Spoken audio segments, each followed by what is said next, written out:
That's me. Okay. Minister Sandrine Umutoni, thank you very much for inviting us to your office today. Thank you. It's good to see you. It's wonderful to see you. Welcome to the Ministry of Youth and Arts. Thank you very much. If you can just tell us a little bit about your role as a minister and what the role of the ministry is. All right. Thank you so much. So my name is Sandrine Umutoni. I'm the State Minister for Youth and Arts for the Republic of Rwanda. So here at the Ministry of Youth and Arts, we focus on youth empowerment and the development of the creative economy. We have been focusing on this specific mandate for the past 2 years and a half. In 2023, the Ministry of Youth became the Ministry of Youth and Arts. And since then, it has been a very exciting journey of building the foundation to the creative economy. Of course, there was a Ministry of Youth and Culture before, so many things were already in place. But having a Ministry of Youth and Arts specifically means that more emphasis are being put on what really allows a creative economy to flourish and develop in a sustainable manner beyond the borders of Rwanda. And that is, in a few words, what we have been focusing on. And the capacity to merge it with the youth empowerment also makes a lot of sense, as we see nowadays that most people involved in the creative economy tend to be young people. Yes, and I think in the past it's been the Ministry of ICT and the Ministry of Culture. Why was there a conscious decision to call it the Ministry of Youth and Arts? It became a rational decision from the leadership of the country to have a ministry focusing on both youth and arts because of the specificity of the creative economy. The creative economy is generating trillions of dollars around the world. But when you look at the contribution of the continent of Africa, it is below 5%. Yet when you look at the output, the creativity of young people on the continent, you see that the numbers do not match the reality on the ground. So it was high time, or let's say it was quite logical to create now the Ministry of Youth and Arts, add the arts component to the mandate of the youth empowerment, to reflect the reality around the world that the creative economy is continuously growing, it is continuously generating employment across the board. But more importantly, it's also allowing people working in different countries around the world to create a new narrative about their countries. Because through the creative economy, we're able to create more dialogue between nations. We are able to learn beyond, the media, the headlines, to really learn what a culture is meant or what the culture represents for the different countries. And in specifically when it comes to the arts, we are looking at the different categories. So we look at cinema, we look at literature, we look at fashion, music, the plastic arts, even architecture falls under the creative economy. And again, through that connection of creativity between nations, we see an economy that is growing, that is flourishing. We see an economy that is delivering well beyond what was expected of it 10, 20 years ago. Fantastic. And I mean, 75% of Rwanda is the youth. That's and correct. You recently celebrated International Youth Day. That's correct. Here across Rwanda. That's correct. I think what was your hope for that, and what came out of that type of program? So International Youth Day was celebrated on the 12th of August. And for the context of Rwanda, we were looking at 3 key pillars for the celebration for young people. So we focused on great health. We want our young people to be equipped and empowered with very, very strong health, because that's the biggest resource that you can ever have as a nation, strong people and healthy people. The second element was actually looking at the empowerment of our young people. So empowerment through different skills, empowerment through access to leadership position as well. And then the third element, we were asking our young people to go big or think big. And the reason why we focused on that third pillar is because we do want our young people to think beyond what they see today. We want them to learn from the history of Rwanda, to understand why we insist on being a very ambitious nation, and give them, that inspiration as well, and tell them that it is their basic right to dream. It is in their own power to even, go to the field and start working to realize that vision that they have for themselves. And again, this is where the creative economy comes into play, when we explain or, try to share with our young people that no dream is beyond, what they believe, that they're entitled to. And through the creative economy, we are giving again the tools to our young people to dream big and learn from other nations as well. How much is possible when you really put your creativity at work, and all that begins in your head. So you have to have the right mindset as well.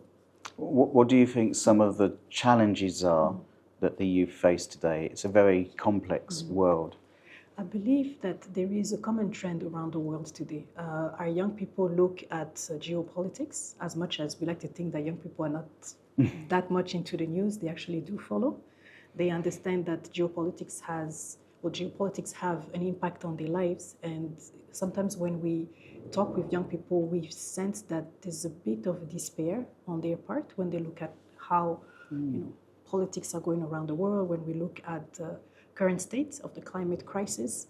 So it is very important for us to communicate to our young people that there's still room to change things, that we have not reached the end of the road, at least I hope so, that there is still room to change the course of our current politics around the world, that there is still time to address environmental crisis, but ultimately that there is still room for them to build a more peaceful community for themselves and for the future generation. And we do want our young people to also understand that where we make mistakes in our own time, we are open about the mistakes that we've made, and we want them to learn from those mistakes so they do not repeat them. And all of that also has to go with, yes, of course, opening up their minds to the many, many possibilities of things that they can do. But with that also comes the responsibility of building the skills. And skills building or capacity building for our young people is very key, especially now in this economy where we are looking at Africa opening up its borders, more competition, because now we are in a world where I can buy a product from another side of the continent. I can buy from another continent altogether. So we want our young people to not be scared by that, but actually consider it as a great opportunity that we did not have in our time growing up. And again, with that comes the responsibility on the side of government, civil society, academia, to reinforce the capacity of our young people so that they can reach the labor market really equipped with the right tools for them. And by skills, we also want to be realistic about the importance of soft skills today. Yes. To make sure that our young people, yes, they do have the hard skills, but they also understand that how you come out in the world and introduce yourself and show yourself every single day is as important as what you carry in your head. Yeah. Talk about those soft skills. What do you think are the key soft skills they need today? I believe one important soft skill that we must master is the one linked to emotional intelligence. We want young people who are able to come into a room and read the room, who are able to see beyond, what's in front of them, and understand that there is so much strength in having compassion, in being a very good communicator, in being someone who can adapt, because this world is changing so very fast. We need adaptability as one of the strongest skills. And those are just a few skills that I can name for now that I believe will put them on the right path of adapting to the changes of tomorrow and welcoming those changes not as threats, but actually an opportunity to gain even more skills. Absolutely. And I mean, entrepreneurship is very much at the heart of Rwanda's development. Very much so. So in the case of entrepreneurship, we believe that Rwanda we are a country that's very ambitious. When you compare us to other countries on the continent, we are smaller in sizes, but I believe that we are big in ambition, in the vision that we have for ourselves. And the reason that is because the history that we carry is one that is very heavy. And I believe the biggest legacy that we could leave our young people is to tell them that they should not be held back by what happened in our past. If anything, that they can learn from it and make sure that they do not repeat what happened. And for us to be able to reach that level, we need to have a strong economy, because any country that's struggling from an economic perspective will be an open door to all kinds of negative influences. So if you're able to build the economy of a country and do it in a sustainable manner, of course, remembering the impact it can have on the environment, then you're able to also have a community that embraces entrepreneurship. Today we have a number of programs here at the ministry focusing on youth, and now we've incorporated as well the creative economy. looking at the tools, the access to finance, again, the capacity building, so that young people can go out in the world and feel that it is their right to create their own enterprises. But just as we make it easy for them to open up their businesses, they need to put in the work behind. They need to have the right discipline. They need to have the right vision for their businesses. And they also need to know that it is okay to ask for help. We don't all have it figured out. Not one person masters, the 12 components of the businesses, which means that it is okay to reach out to people. But for you to be in a position where you can reach out for people, it means you need to be curious enough to know what it is that you are lacking currently and know where you can go and seek help for. Yeah, absolutely. And you talked about emotional intelligence and reading the room, and going in and asking for help is a key ingredient of that. You've seen examples around the world now from Rwanda, for example, the recent success of the film at the Cannes Film Festival. That's correct, yes. How did you feel about that? It was a beautiful moment for the creative economy of Rwanda, and from, I would say, a more personal perspective, it was almost unbelievable experience. And I would explain why I believe that in that moment when we received the news that we were receiving the biggest prize, the Caméra d'Or, in addition to the International Federation of Film Critics Award for the year 2026, it felt unbelievable because Rwanda went in almost thinking this is the first time for us to do it. No other African film, and by that I mean a film with an African nationality, has ever taken the Caméra d'Or home. So for us to be in a position where it's the first time that Rwanda participates officially in the official selection of the Cannes Film Festival, to be able to take that one prize that no other countries or other film with an African nationality was able to reach, yet you see the richness of African cinema today and all these other films that have also made it over there really sends you to a place where, of course, immense gratitude for the people who believed in the film, but also, again, it takes you back to the history of this country, because this film, Imana, is about the history of the country, of rebuilding a nation after the genocide, and rebuilding a nation with many, many wounds that are still yet, to fully heal. And to see that it resonated with a world that had nothing to do with Rwanda, in the sense of the majority of the countries that look at the film and deem it worthy of a Caméra d'Or did not go through the story of the genocide, right? Of course, they all knew about it, but they didn't experience genocide. So it's not like we can say, oh, they were biased because they also come from post-genocidal society, not at all. So to see the connecting threads between what happened in Rwanda, how it resonates, it really sends a strong message about the power of the arts to speak to the humanity of people. So people saw themselves in that film, and despite the language, because the film was entirely in Kinyarwanda, subtitled in French and English, despite the fact that many had never traveled to Rwanda, so we can't even say that, again, they were biased because they liked Rwanda. They really didn't have that experience. The fact that the film resonated with them now sends another message to all these other countries from the global south that their stories are worth being listened to, that their stories can make it to the big screen, and that the stories will be appreciated for what they are, without having to mold it into something that it's not. So we're hopeful for the development of the film industry. Oh, very much so, very much so. This is, again, a very good push for all the young filmmakers, including the ones who are still wondering if this is the right thing for them to do. Now they have one thing to look up to and say, if this film could resonate at that level, now I believe that I'm validated in my belief that there is something important about the creative industries. Right. Yeah. And a few weeks after that, of course, University of Westminster took eight fashion entrepreneurs from Rwanda to London to a showcase on a very iconic street in London, Regent Street. And there they experienced knowledge exchange opportunities, they learnt some new skills, and they told their stories to a whole new audience as well. So how important are programs like that for the development of Rwanda's? Those programs make a complete difference in the trajectory of someone's career.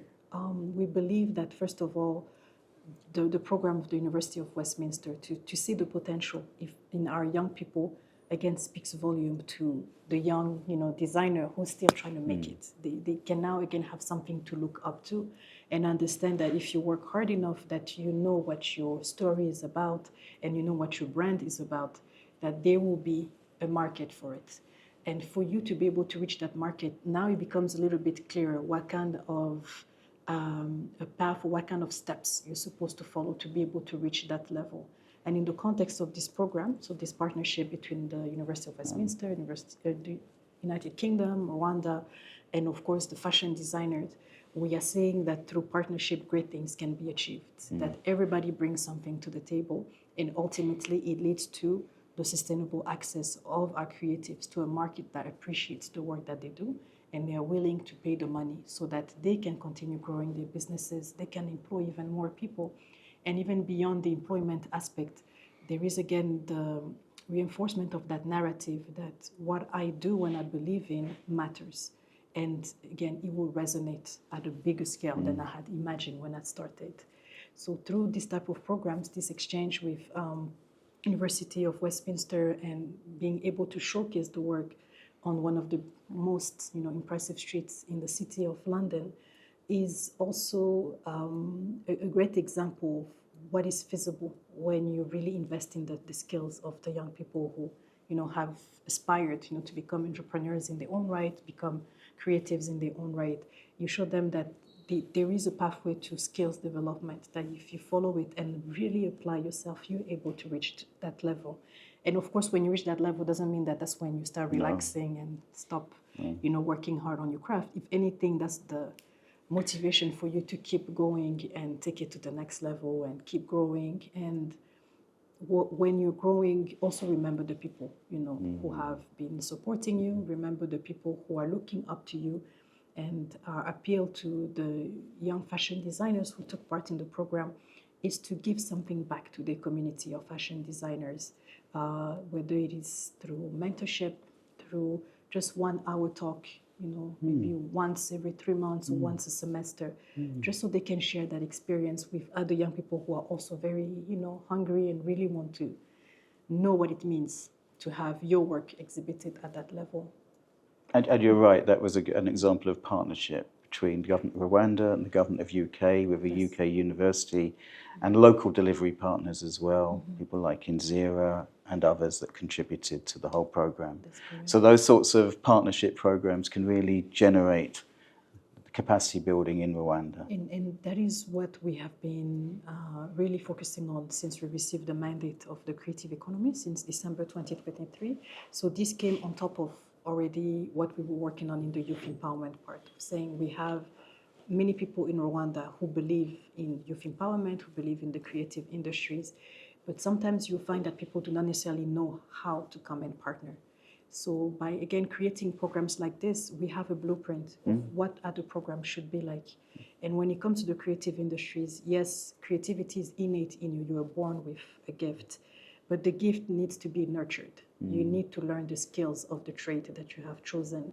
You need to understand what the standards are, and that is where partnership like this one, as you mentioned rightfully, University of Westminster, the UK government, the government of Rwanda, Inzira Creative as well, you bring together the different elements and again look at what makes the curriculum of the creativity really function. And that's where the university comes into play to say that this is work.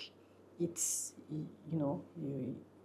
your passion, you really, you were born with something very, precious in you that you need to explore, but it does not stop there. You can actually grow that skill and you can perfect that skill and you can, again, learn the secrets of the trade. And for you to be able to learn the secrets of the trade, you need to put yourself out there and learn from other people and also share what makes your culture, again, if you look at how we dress culturally in Rwanda, how we used to make fabrics in the past before we started importing fabrics from different parts of the world, all that traditional knowledge has its value into this industry. If anything, when you look at fashion industry today, some of the biggest names from around the world are looking for that uniqueness. What is that cultural element that can really elevate an entire, line or an entire brand, because it is something that is very specific to one nation and unique because you do not find it all around the world. And I believe that Rwandan fashion designers also have something to learn from. Absolutely, and it's always a two-way exchange. It is, and it is very important for us to also clarify that as much as we want to learn from the rest of the world, we are also bringing something to the conversation. Yes. Again, the traditional techniques of Rwanda that have survived so many centuries. When you look at our country, like the known recorded history is over 1,000 years old, which means that people who were there and who were able to sustain that knowledge and apply it in the aesthetics of our culture, they knew something. And it would be very unfortunate today to completely discard it and think that it's better elsewhere. No, you can learn from what's happening in other places, learn about those standards, and then apply it to your traditional techniques and elevate them in that manner. So what is your hope then for universities that are looking to partner with Rwanda? What would you say to them is important things that they need to consider, and where can they play a role in supporting? I believe that university, first and foremost, are about growing, first of all, appreciating knowledge and growing that knowledge. And for any university to really grow that knowledge beyond, the borders of the city that they work in or the country that they work in, is to also appreciate someone else's knowledge. Because I believe that knowledge is put together actually creative, something even bigger, something more appreciative of, diversity around the world. And I honestly believe that no knowledge is more powerful than another. Equally, everybody has something to bring to the table, and all of us together, we create this mosaic that allows, our community to shine even brighter. So for universities to be interested in developing the skills of, Rwandan creatives, for example, creatives from the continent in general, I believe that there is something important in being able to reach out, to, I guess in the case of Rwanda, the Ministry of Education, the Ministry of Youth and Arts, to start, talking about what kind of partnerships we are looking into and bringing to the table more people from the academia. And sometimes we have this generational conflict, for lack of a better word, that the education system of the 19th century, the 20th century, now has to be changed and needs to adapt to the demands of the 21st century. And with creativity, you have to move even faster because trends, change very, very quickly. New techniques are being brought to the table.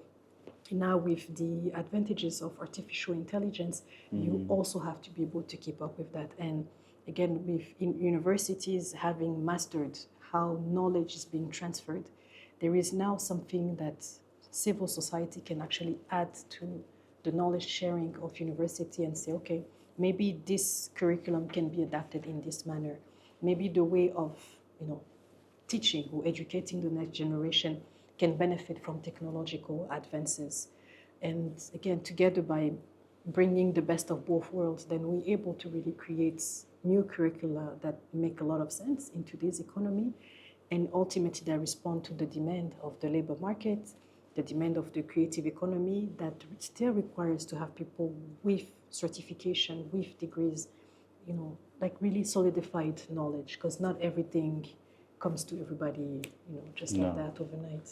No, I mean, and then there are many self-taught creatives in Rwanda that are doing remarkable things. That's true. And at a time to become sustainable, sometimes you need to bring in those techniques and research to strengthen things. Yes, I believe all of us in a different line of work, we are constantly learning something new. Excuse me, we are constantly learning something new.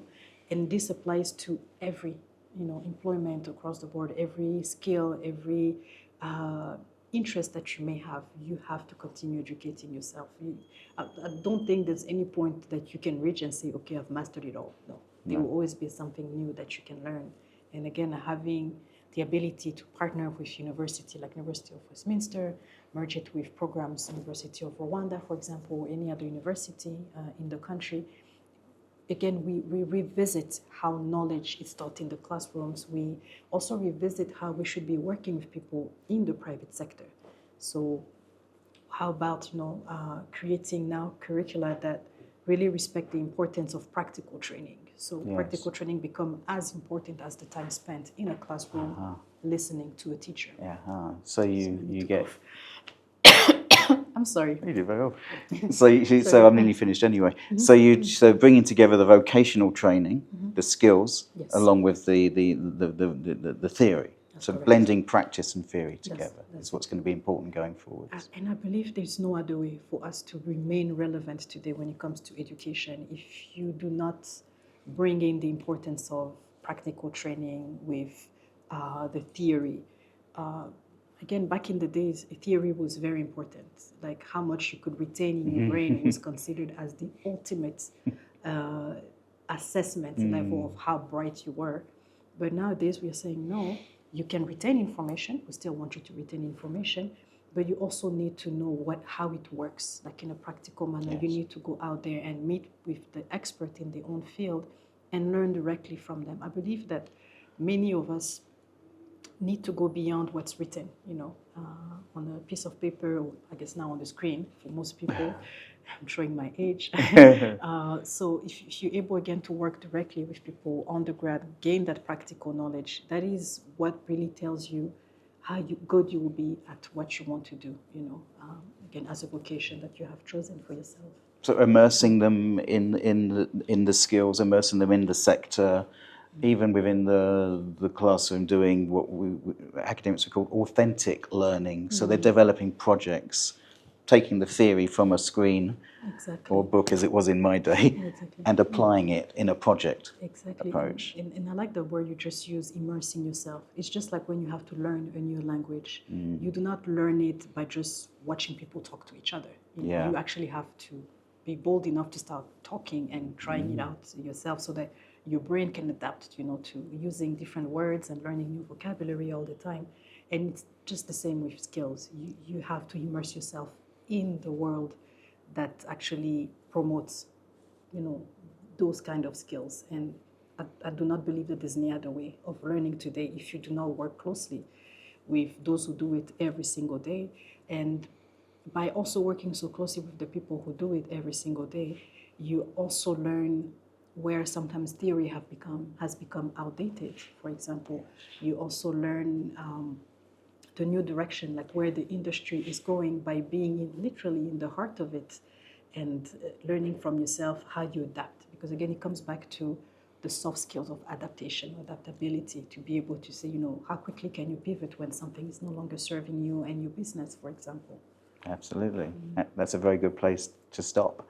Exactly. State Minister Sandrine, thank you very much for sharing your thoughts and insights. Thank you. Very much. Thank you for your time. Thank you for indulging the interview process. It was good.